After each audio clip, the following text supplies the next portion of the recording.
इस चैनल को सब्सक्राइब करें और घंटा दबाना ना भूलें। में जो कुछ मांगा पूरा करो अरमान, सारी खताएं मानता हूँ तेरा करूँ अब ध्यान।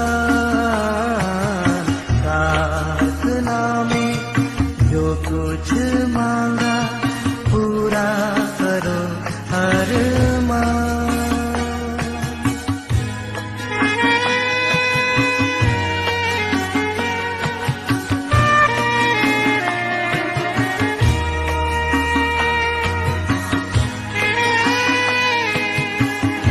ਸਾਰੇ ਭੈਣ ਭਰਾਵਾਂ ਨੂੰ ਜੈ ਮਸੀਹ ਦੀ।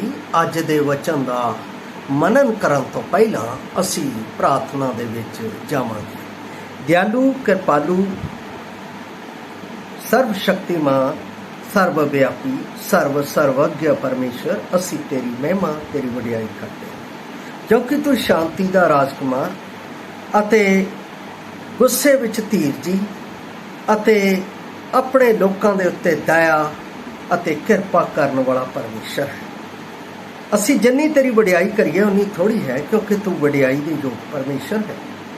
ਅੱਜ ਦੇ ਵਚਨ ਦੇ ਭੇਤ ਨੂੰ ਸਾਡੇ ਵਿੱਚ ਸਮਝਣ ਦੇ ਲਈ ਮਦਦ ਕਰ, ਜਿਸ ਦੇ ਨਾਲ ਅਸੀਂ ਤੇਰੇ ਵਚਨ ਦੇ ਪਿੱਛੇ ਚੱਲ ਕੇ ਆਪਣੇ ਜੀਵਨ ਨੂੰ ਤੇਰੇ ਵਿੱਚ ਸੁਰੱਖਿਅਤ ਕਰ ਸਕੀਏ ਔਰ ਤੇਰਾ ਨਾਮ ਉੱਚਾ ਹੋ ਸਕੇ। ਸੁਣਨ ਵਾਲੇ ਅਤੇ ਬੋਲਣ ਵਾਲਿਆਂ ਨੂੰ ਆਪਣੀ ਸਮਝ, अपनी बुद्ध, अपनी ज्ञान दी और परमेश्वर का हर एक वसर तेरे भेत नूं जान के तेरी वडियाई करे। सारा आदर मान आप नूं दिंदे होए बेनती मुक्ति दाते प्रभु यसु मसीह दे पवित्र ते समर्थी नाम विच हुक्म मंगदे हां, आमीन।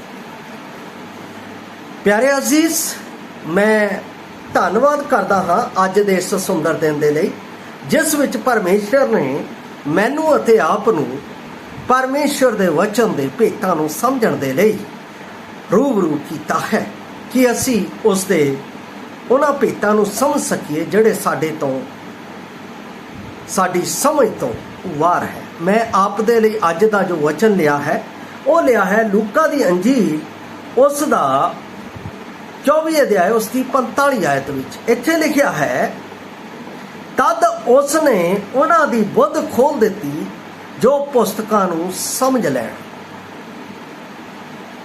मेरा इस दे नाल अज दा विशा है वचन दे भेतां नूं समझण लई प्रभु बुद्ध खोलदा है। वचन दे भेतां नूं समझण दे लई प्रभु बुद्ध खोलदा है। अगर इस गल नूं समझिए तां इसे दी 27 आयत दे विच परमेश्वर उन्हां नूं पुराने नियम दे अनुसार इस भेत नूं किहड़े भेत नूं जो प्रभु दे अपने जीवन दे बारे सी, जो सर्वत मनुख जाति दे जीवन नूं बचाउण दे लई सी, उस दे भेतां नूं खोलण दी समझ उन्हां नूं दिंदा है। इस गल नूं समझण दे लई मैं 27 वचन दे विच जावां अते मूसा अते सबना नबियां तो शुरू करके उसने उन्हां गल्लां दा अर्थ दस्सिया जिहड़ियां सबना पुस्तकां विच उहदे हक विच लिखियां होईयां सन। जदों इमाउस के मार्ग ते चेले जा रहे सन तद परमेश्वर ने उन्हां गल्लां नूं समझण दे लई उन्हां दी बुद्ध खोली। पहला नहीं सी समझे। जदों असीं लूका रची सुसमाचार उसका 9 अध्याय और उसकी 45 आयत नूं पढ़दे हां तां असीं देखदे हां प्रभु यसु मसीह दियां गल्लां नूं जो परमेश्वर की महिमा नूं प्रगट करते हैं वो उन्हां दे जीवन दे विच नहीं खुलियां।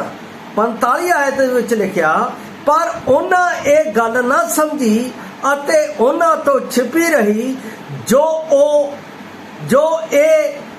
इहनूं बुझण उत्ते इस गल दे विखे उन्हां तो पुछण तो डरदे सी। किहड़ी गल सी? जो कि परमेश्वर पुत्र ने कहा कि मनुख दा पुत्र सारियां कौमां तो उस दे कीते अचरज काम मनदे हन। अपने चेलियां नूं कहा वो फड़वाया जाएगा अते दफन किया जाएगा। चेलियां नूं ਇਹ ਗੱਲ ਸਮਝ ਨਹੀਂ ਸੀ ਆ ਰਹੀ ਕਿ ਪ੍ਰਭੂ ਯਿਸੂ ਮਸੀਹ ਦਾ ਇਸ ਦੁਨੀਆ ਦੇ ਵਿੱਚ ਆਉਣ ਦਾ ਮਕਸਦ ਕੀ ਹੈ। ਪ੍ਰਭੂ ਯਿਸੂ ਮਸੀਹ ਇਸ ਦੁਨੀਆ ਦੇ ਵਿੱਚ ਕਰਨ ਕੀ ਆਇਆ ਸੀ ਔਰ ਪ੍ਰਭੂ ਯਿਸੂ ਮਸੀਹ ਨੇ ਕੀਤਾ ਕੀ। ਤਿੰਨੇ ਗੱਲਾਂ ਨਹੀਂ ਸੀ ਸਮਝ ਆ ਰਹੀਆਂ। ਪਹਿਲੀ ਗੱਲ, ਪ੍ਰਭੂ ਯਿਸੂ ਮਸੀਹ ਇਸ ਦੁਨੀਆ ਦੇ ਵਿੱਚ ਆਇਆ ਕਿਉਂ। ਪ੍ਰਭੂ ਯਿਸੂ ਮਸੀਹ ਸਰਵੱਤ ਮਨੁੱਖ ਜਾਤੀ ਦੇ ਮਨੁੱਖਾਂ ਨੂੰ ਬਚਾਉਣ ਦੇ ਲਈ ਇਸ ਧਰਤੀ ਤੇ ਆਇਆ, ਜਿਸ ਦਾ ਸਭ ਤੋਂ ਵੱਡਾ ਸਬੂਤ ਸਾਡੇ ਕੋਲ ਯਹੋਨਾ 3:16 ਦੇ ਵਿੱਚ ਮਿਲਦਾ ਹੈ। ਉਹ ਕੀ ਲਿਖਿਆ ਹੈ ਕਿ ਪਰਮੇਸ਼ਰ ਨੇ ਜਗਤ ਨਾਲ ਅਜਿਹਾ ਪਿਆਰ ਕੀਤਾ ਕਿ ਉਹਨੇ ਆਪਣਾ ਇਕਲੌਤਾ ਪੁੱਤਰ ਬਖਸ਼ ਦਿੱਤਾ, ਹਰੇਕ ਜੋ ਉਸ ਉੱਤੇ ਨਿਹਚਾ ਕਰੇ ਉਹ ਨਾਸ਼ ਨਾ ਹੋਵੇ ਬਲਕਿ ਸਦੀਪਕ ਜੀਵਨ ਪਾਵੇ। ਇਹਦੇ ਵਿੱਚ ਤਿੰਨੇ ਹੀ ਗੱਲਾਂ ਆ ਜਾਂਦੀਆਂ। ਪਹਿਲੀ ਗੱਲ, ਉਹ ਸਵਰਗ ਛੱਡ ਕੇ ਆਇਆ ਸਰਵੱਤ ਮਨੁੱਖ ਜਾਤੀ ਦੇ ਲਈ। ਦੂਸਰੀ ਗੱਲ, ਉਹਨੇ ਕੀਤਾ ਕਿ ਉਹਨਾਂ ਦੇ ਜੀਵਨ ਨੂੰ ਬਚਾਉਣ ਦੇ ਲਈ ਉਹਨੇ ਆਪਣੀ ਜਾਨ ਕਾਲਵਰੀ ਕਰੂਸ ਦੇ ਉੱਤੇ ਦੇ ਦਿੱਤੀ ਅਤੇ ਉਹ ਦਫਨ ਕੀਤਾ ਗਿਆ ਅਤੇ ਵਚਨ ਦੇ ਅਨੁਸਾਰ ਉਹ ਤੀਜੇ ਦਿਹਾੜੇ ਜੀ ਉੱਠਿਆ। ਪਹਿਲੀ ਗੱਲ, ਉਹ ਆਇਆ ਕਿਉਂ ਸੀ। दूसरी गल, उसने कीता की। और तीसरी गल, उसने ये सब करके सानू दिता की। जदों असीं विश्वास करते हैं तो सानू जीवन मिलता है। बड़ी वड्डी गल है। इस गल नूं चेले समझ नहीं सी पा रहे, पर जदों मुर्दियां विचों जी उठिया अते उसने उन्हां दे जीवन दे विच परमेश्वर दे भेतां नूं प्रगट करन दे लई उन्हां दी बुद्ध खोल।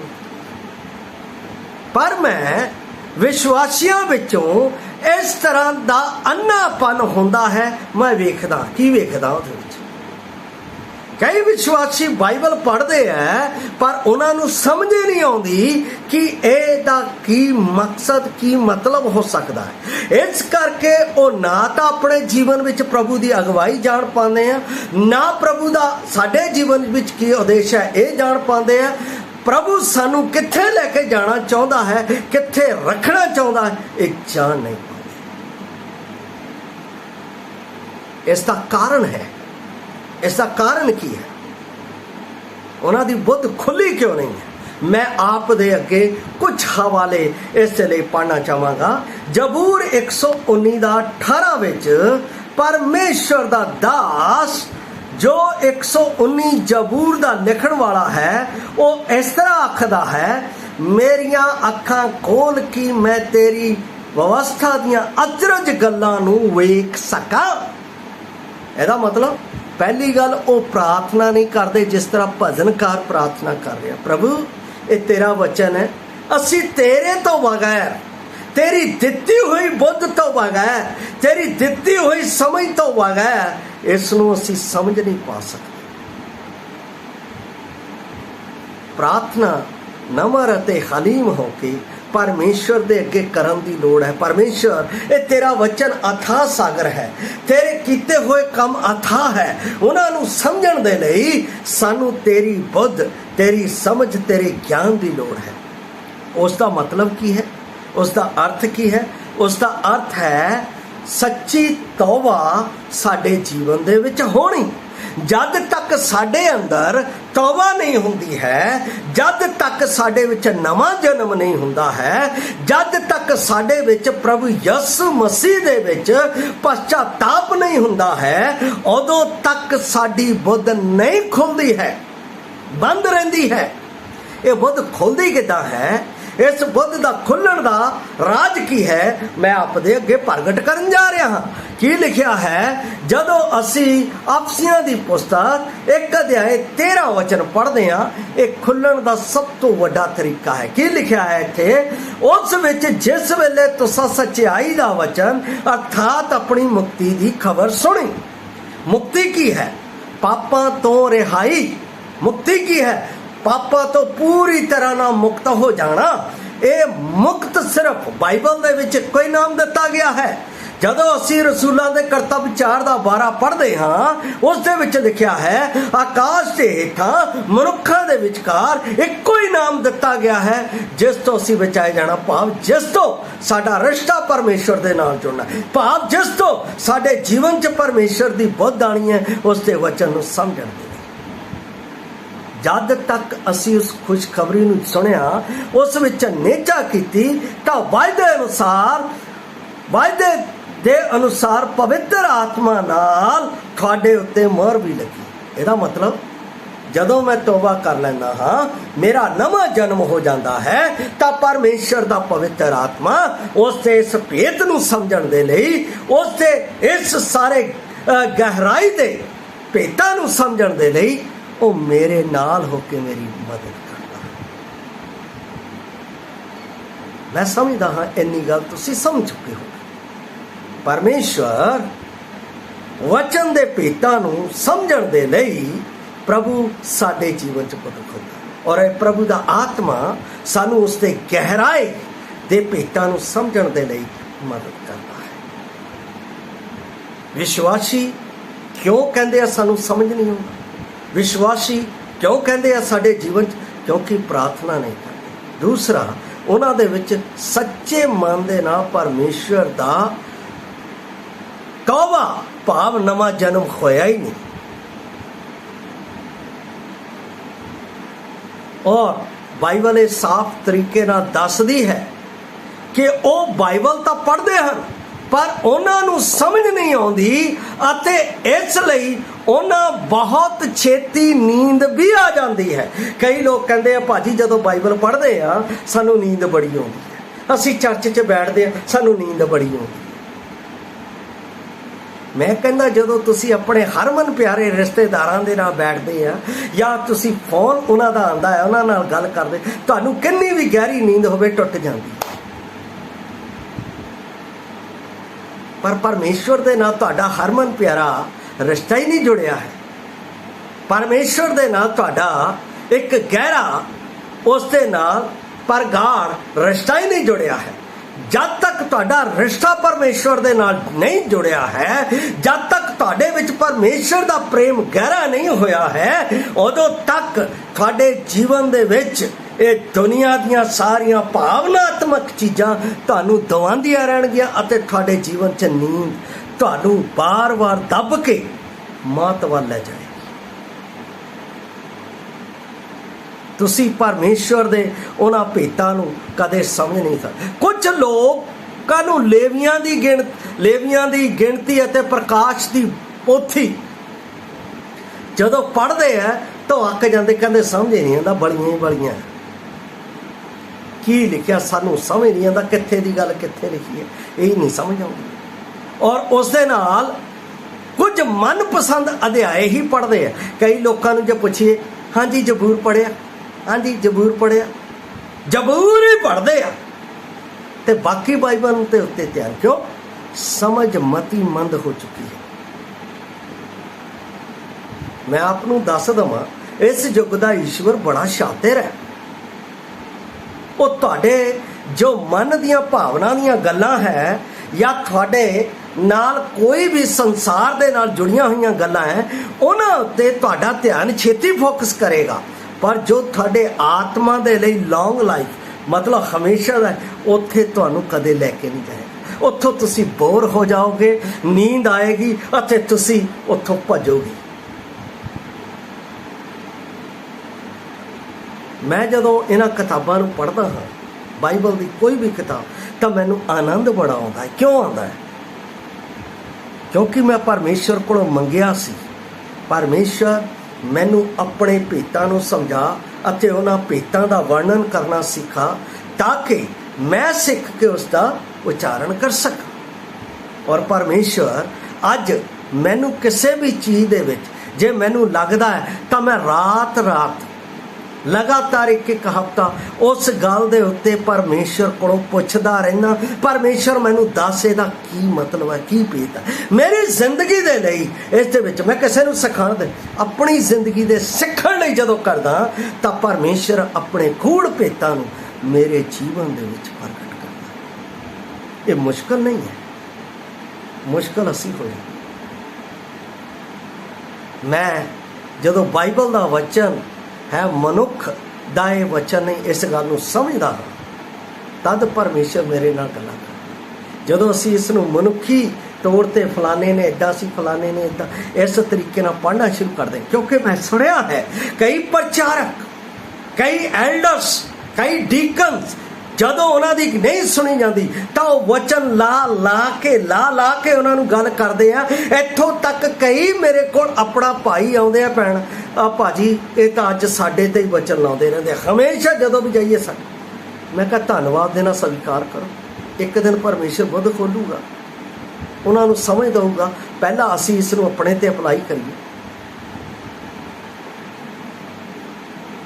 ਮੇਰੇ ਪਿਆਰੇ ਅਸੀਸ, ਜਦ ਤੱਕ ਮੈਂ ਆਪਣੇ ਉੱਤੇ ਇਸ ਵਚਨ ਨੂੰ ਲਾਗੂ ਨਹੀਂ ਕਰਦਾ ਤਾਂ ਮੈਂ ਦੂਸਰਿਆਂ ਨੂੰ ਦੱਸਣ ਦੇ ਯੋਗ ਨਹੀਂ। ਬਾਣੀ ਇਹ ਸਿਖਾਉਂਦੀ ਹੈ, ਜੇ ਮੇਰੇ ਵਿੱਚ ਝੂਠ ਬੋਲਣ ਦੀ ਕਮੀ ਹੈ, ਮੇਰੇ ਵਿੱਚ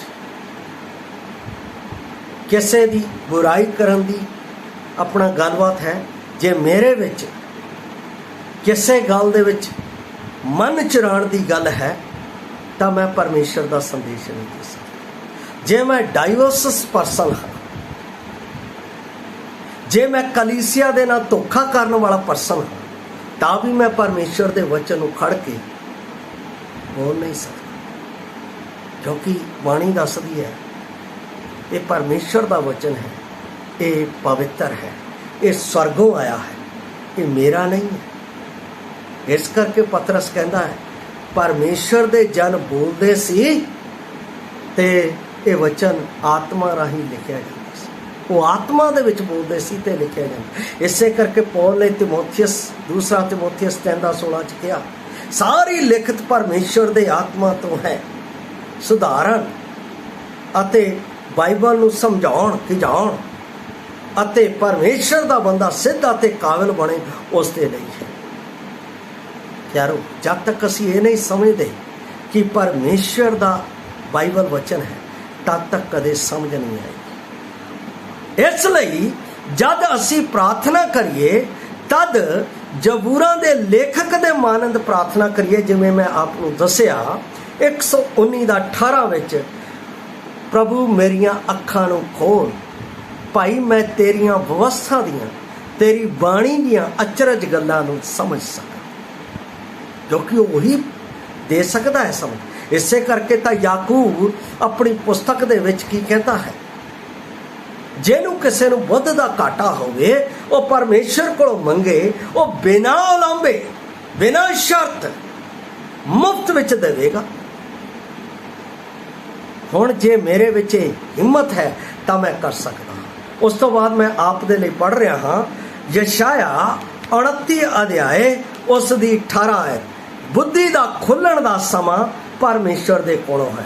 ਜਦੋਂ ਯਸ਼ਾਇਆ ਦੀ ਪੁਸਤਕ ਉਸ ਦਾ 29 ਅਧਿਆਏ ਮੈਂ ਪੜ੍ਹਦਾ ਹਾਂ ਤਾਂ ਉਸ ਦੀ 18-19 ਆਇਤ ਦੇ ਵਿੱਚ ਇਸ ਤਰ੍ਹਾਂ ਲਿਖਿਆ ਹੈ ਕਿ ਉਸ ਦਿਨ ਬੋਲੇ ਪੁਸਤਕ ਦੀਆਂ ਗੱਲਾਂ ਸੁਣਗੇ ਅਤੇ ਅੰਨ੍ਹਿਆਂ ਦੀਆਂ ਅੱਖਾਂ ਧੁੰਦ ਅਤੇ ਹਨੇਰੇ ਵਿੱਚ ਵੇਖਣਗੀਆਂ, ਮਸਕੀਨ ਯਹੋਵਾ ਵਿੱਚ ਵਧੇਰੇ ਆਨੰਦ ਹੋਣਗੇ ਅਤੇ ਮਨੁੱਖ ਦੇ ਕੰਗਾਲ ਇਸਰਾਇਲ ਦੇ ਪਵਿੱਤਰ ਪੁਰਖ ਵਿੱਚ ਬਾਗ ਹੋਣਗੇ। ਇਹਦਾ ਮਤਲਬ ਯਿਸੂ ਮਸੀਹ ਹੀ ਇਸ ਬੁੱਧ ਨੂੰ ਖੋਲਣ ਵਾਲਾ ਹੈ, ਅੰਨੇ ਦੇਖਣਗੇ। ਇਹਦਾ ਮਤਲਬ ਅਸੀਂ ਸੰਸਾਰ ਦੀ ਬੁੱਧ ਦੇ ਨਾਲ ਅੰਨੇ ਸੀ, ਪਰ ਜਦੋਂ ਅਸੀਂ ਪ੍ਰਭੂ ਦੀ ਬੁੱਧ ਭਾਵ ਪ੍ਰਭੂ ਯਿਸੂ ਮਸੀਹ ਨੂੰ ਸਵੀਕਾਰ ਕਰ ਲਿਆ, ਸਾਡੀਆਂ ਅੱਖਾਂ ਖੁੱਲ ਗਈਆਂ ਅਤੇ ਅਸੀਂ ਪਰਮੇਸ਼ਰ ਦੇ ਵਚਨ ਦੇ ਭੇਤਾਂ ਨੂੰ ਸਮਝ ਕੇ ਪਰਮੇਸ਼ਰ ਦੀ ਉਸ ਰਾਜ ਵੱਲ ਜਿਹੜਾ ਸਵਰਗ ਦੇ ਵਿੱਚ ਹੈ, ਸਦੀਵੀ ਹੈ, ਮੇਰੇ ਲਈ ਹੈ, ਉਸ ਵਿੱਚ ਅਸੀਂ ਵਧਣਾ ਸ਼ੁਰੂ ਹੋ ਜਾਵਾਂਗੇ। ਅੰਤਿਮ ਗੱਲ ਪੜਾਂਗਾ ਦੂਸਰਾ ਗ੍ਰੰਥੀਆਂ ਉਸ ਦਾ 3 ਅਧਿਆਏ ਉਸ ਦੀ 14 ਤੋਂ ਲੈ ਕੇ 16 ਆਇਤਾਂ ਦੇ ਵਿੱਚ ਇਸ ਤਰ੍ਹਾਂ ਲਿਖਿਆ ਹੈ, ਜਿਸ ਦੇ ਵਿੱਚ ਪਰਮੇਸ਼ਰ ਦਾ ਭਗਤ, ਪਰਮੇਸ਼ਰ ਦਾ ਦਾਸ ਪੌਲਸ ਇਸ ਤਰ੍ਹਾਂ ਕਹਿੰਦਾ ਹੈ। ਮੈਂ ਆਪ ਦੇ ਲਈ ਪੜ੍ਹ ਰਿਹਾ ਹਾਂ 14 ਤੋਂ 16। ਇੱਥੇ ਲਿਖਿਆ, ਪਰ ਉਹਨਾਂ ਦੀ ਬੁੱਧ ਮੋਟੀ ਹੋ ਗਈ ਹੈ, ਕਿਉਂ ਜੋ ਅੱਜ ਤੋੜੀ ਪੁਰਾਣੇ ਨਿਯਮ ਦੇ ਪੜ੍ਹਨ ਵਿੱਚ ਉਹ ਪੜਦਾ ਰਹਿੰਦਾ ਹੈ ਅਤੇ ਚੁੱਕਿਆ ਨਹੀਂ ਜਾਂਦਾ। पर मसीह विच अलोप हो जाता है। सगों अज तक जद कदे मूसा का ग्रंथ पढ़िया जाता है तो पर्दा उन्हां दे दिलों विच पिया रहिंदा है, पर जद कोई प्रभु वल फिरेगा तो वह पर्दा चफेरियों चुक लिया जाएगा। ਇਹਦਾ मतलब जद ਅਸੀਂ प्रभु यसु मसीह ਨੂੰ स्वीकार करते हाँ तो ਜਿਹੜਾ इस संसार का पर्दा जिस विच मैं परमेश्वर ਨੂੰ नहीं वेख सकता, जिस विच मैं परमेश्वर के भेतां ਨੂੰ नहीं समझ सकता, जिस विच परमेश्वर के राही दसे गए रास्ते ਨੂੰ नहीं जान सकता, जदों मैं स्वीकार करता हाँ तो वह पर्दा चुक लिया जाता है। जदों प्रभु यसु मसीह ने कलवरी क्रूस के उत्ते अपनी जान दी तो लिखिया है पर्दा धरतियों उत्ते तां तक फट गया। कादे लई? कि मेरी संगत परमेश्वर के नाल। मेरे प्यारे अजीज, अज अगर आप परमेश्वर के वचन की अपने जीवन दे विच परमेश्वर की योजना की है, अगर आप अपने जीवन दे विच मुक्ति तो बचना चाहते हो, इस बुद्ध दे उत्ते जो संसार का पर्दा पिया है उसनूं चुकना चाहते हो, तो अपने जीवन विच स्वीकार करो, प्रभु मैं पापी हाँ, तुसी मेरे पापी लई इस दुनिया दे विच आए, तुसी मेरे पापी लई कालवरी क्रूस दे उत्ते मारे गए अते दफन हो गए अते वचन दे अनुसार तीसरे दिहाड़े जी उठे। हुण तुसी मेरे प्रभु हो, हुण मेरा जीवन मेरा नहीं तेरा है, इसनूं अपनी इच्छा दे अनुसार चला। मंगदे आ प्रभु यसु मसीह दे, प्रभु तुहानूं इस वचन नूं समझण दी बुद्ध खोल देवेगा।